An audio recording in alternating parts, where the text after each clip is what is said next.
Hello friends, educational fact channel में आपका स्वागत है। हाजिर है आपके लिए आज की खास अपडेट को लेके। जैसा कि आप सभी को पता है कि एचपीआरसीए जो है आपका सीबीटी लेने जा रहा है। अब आपका जो कंप्यूटर बेस्ड टेस्ट होंगे सभी ही, तो यहाँ पे पहला जो एग्ज़ाम होने वाला है ओटीए का, उसके लिए यहाँ पे एक मॉक टेस्ट जो है वो जारी किया गया है। ऑफिशियल वेबसाइट पे आपको मिल जाएगा। तो क्या कुछ इसमें बातें लिखी गई हैं यहाँ पे आप देख सकते हैं। सबसे पहले जब इसमें आप लॉगिन करते हैं तो कुछ इस तरह का इंटरफेस आपके सामने भी एग्जाम में आएगा। इसमें ये बताया गया कि आपका जो पेपर है एक्चुअल में वो किस तरह का होगा। पूरा मॉक टेस्ट आपको बताया गया है। तो देखते हैं क्या कुछ ज़रूरी बातें जो है वो इसमें आपके लिए लिखी गई हैं। इंस्ट्रक्शन सबसे पहले ऊपर आपको लैंग्वेज नज़र आएगी। यहाँ से आप लैंग्वेज जो है वो चूज़ कर पाएंगे, हिंदी या इंग्लिश जो भी जिसमें भी आप कंफर्टेबल है वो आपके लिए यहाँ पे शो हो जाएगा। तो यहाँ पे सामान्य अनुदेश यानी कि जो जनरल इंस्ट्रक्शन जो रहती है वो आपके लिए यहाँ पे आ जाएगी। आपका जो नाम है वो भी आपको यहाँ पे डिस्प्ले होता रहेगा राइट कॉर्नर में। और यहाँ पे बहुत सारी बातें आपको नज़र आएगी जब एक्चुअल में आपका जो एग्ज़ाम है वो स्टार्ट हो जाएगा। सबसे पहले यहाँ पे बात कही गई है, सभी प्रश्नों को हल करने के लिए आपको जो है वो 120 मिनट यानी कि 2 घंटे का समय दिया जाएगा। सर्वर पर घड़ी लगाई गई है और आपकी स्क्रीन के दाहिने कोने में शीर्ष पर जो आपका काउंटडाउन टाइमर में आपके लिए परीक्षा समाप्त करने के लिए शेष समय जो है वो प्रदर्शित होता रहेगा। परीक्षा समाप्त होने पर आपको अपनी परीक्षा बंद या जमा करने की ज़रूरत नहीं है, यह स्वतः बंद या जमा हो जाएगी। तो ये अच्छी बात है। जैसे आपका जो टाइमर है वो जब से ही एंड हो जाएगा तो आपको कुछ करने की ज़रूरत नहीं है, वो ऑटोमेटिकली आपका खत्म हो जाएगा। स्क्रीन के दाहिने कोने पर प्रश्न पैलेट प्रत्येक प्रश्न के लिए निम्न में से कोई एक स्थिति प्रकट करता है। तो 6 ऑप्शंस आपको नज़र आएगी। मतलब एक क्वेश्चन जो आपका होगा उसमें इस तरह का जो साइन है वो इंडिकेट करेगा 6 में से एक का। तो 6 में से एक में सबसे पहला जो आपका है, यहाँ पे थोड़ा सा इसको जूम कर लेते हैं। पहला, अगर आप अभी तक प्रश्न पर नहीं गए हैं, तो अगर आप अभी तक प्रश्न पे नहीं गए होंगे तो ये आपको वाइट नज़र आएगा।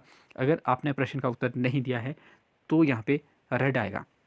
आप प्रश्न का उत्तर दे चुके हैं तो ग्रीन नज़र आएगा। और यहाँ पे आप देखेंगे आपने प्रश्न का उत्तर नहीं दिया है पर प्रश्न को पुनर्विचार के लिए चिन्हित किया है, तो इसमें ये भी ऑप्शन रहेगी, तो वो आपको पर्पल नज़र आएगा।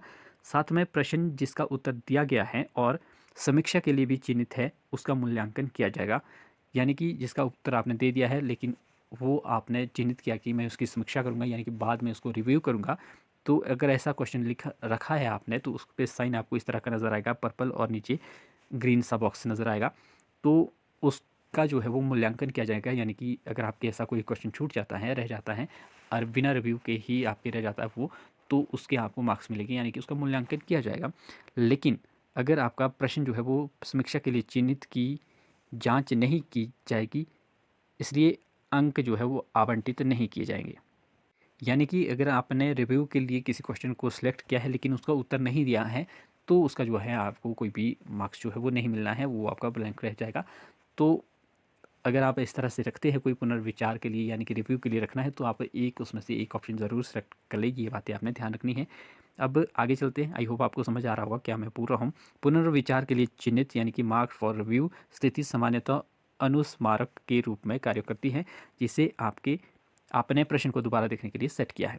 आप प्रश्न पैलेट को छुपाने के लिए चिन्ह पर यानी कि इस तरह का जो एरो होगा आपका उस पर क्लिक कर सकते हैं जो प्रश्न पैलेट के बाएं ओर दिखाई देता है, जिससे प्रश्न विंडो सामने आ जाएगा। प्रश्न पैलेट को फिर से देखने के लिए आपको जो ग्रेटर देन और लेस देन का साइन जो है आपको नज़र आ रहे होंगे इस तरह से, तो चिन्ह पर क्लिक कीजिए जो प्रश्न विंडो के दाईं ओर आपको दिखाई देता है।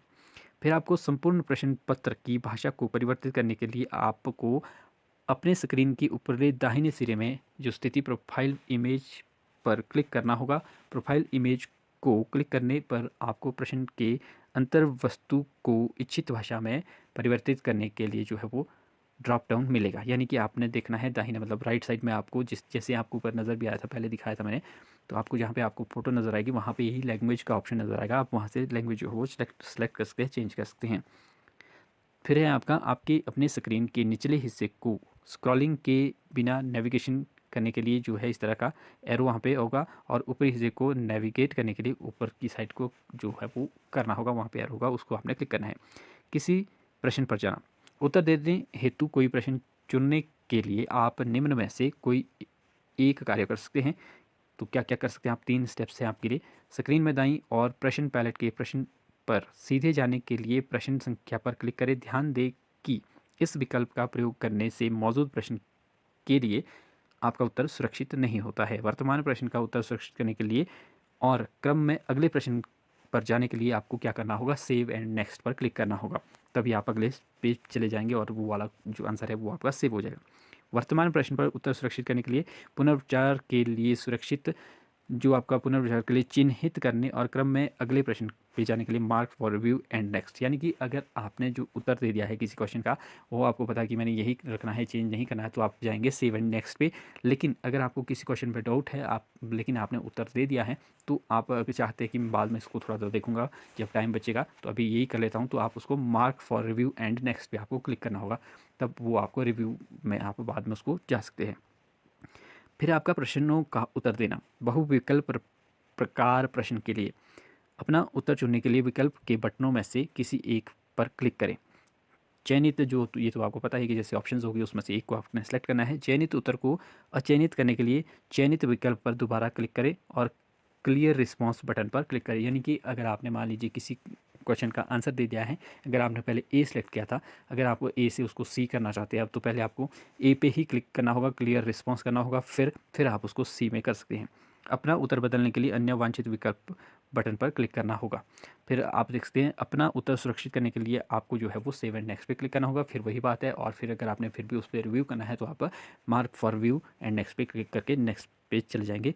किसी प्रश्न का उत्तर बदलने के लिए पहले प्रश्न का चयन करें, फिर नए उत्तर विकल्प पर क्लिक करने के बाद ही आपको सेव एंड नेक्स्ट, बट वो पूरी तरह से ऊपर स्क्रॉल नहीं हो पा रहा है, लेकिन मैं थोड़ा सा पढ़ लेता हूँ। अनुभागों द्वारा प्रश्न पर जाना, इस प्रश्न पत्र की स्क्रीन में शीर्ष बार पर अनुभाग प्रदर्शित करेगा, यानी कि जो आपकी जो सीरीज़ है वो आपको नज़र आ जाएगी ऊपर। किसी अनुभाग के अंतिम प्रश्न के सेव एंड नेक्स्ट बटन पर क्लिक करने के बाद आप स्वचालित रूप से अगले अनुभाग के प्रथम प्रश्न पर जाएंगे, यानी कि जो सेक्शंस होती हैं वो ऑटोमेटिकली, जैसे आपका एक सेक्शन खत्म हो जाएगा तो नेक्स्ट सेक्शन पे आप चले जाएंगे।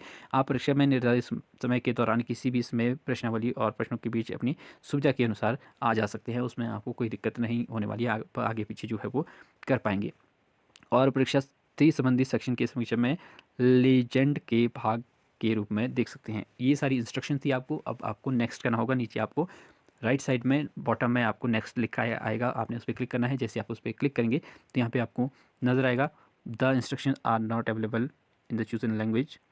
नेक्स्ट स्टेप पे आपको टर्म एंड कंडीशंस को टिक करना होगा, लैंग्वेज सेलेक्ट करनी होगी।